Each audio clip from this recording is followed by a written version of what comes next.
সুধী ভক্তবৃন্দ, সকলকে রানন্দিত জয় গুরু। বেশ দুরন্ত বালক অনুকূল। তার নামে অভিযোগও আসে মায়ের কাছে। মা যেমন সোহাগ করেন তেমনি শাসনও করেন, তেমনি একদিনের ঘটনা শুনব আজ। বাঁশের কঞ্চি হাতে পিছু ধাওয়া করেছেন একদিন।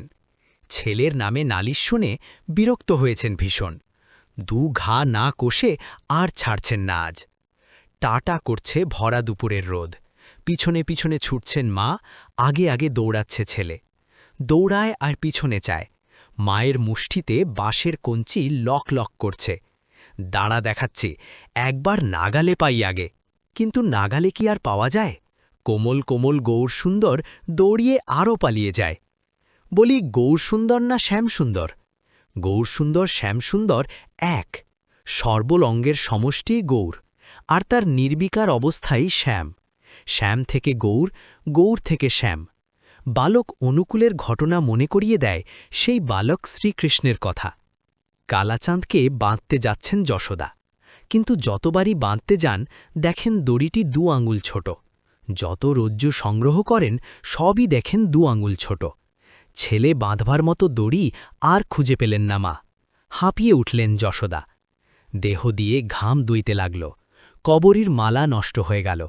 বালক কৃষ্ণ দেখলে কি সর্বনাশ, মায়ের এই অবস্থা। নিজের ইচ্ছায় তখন বাঁধা পড়ল মায়ের হাতে। ঠিক একই ঘটনা।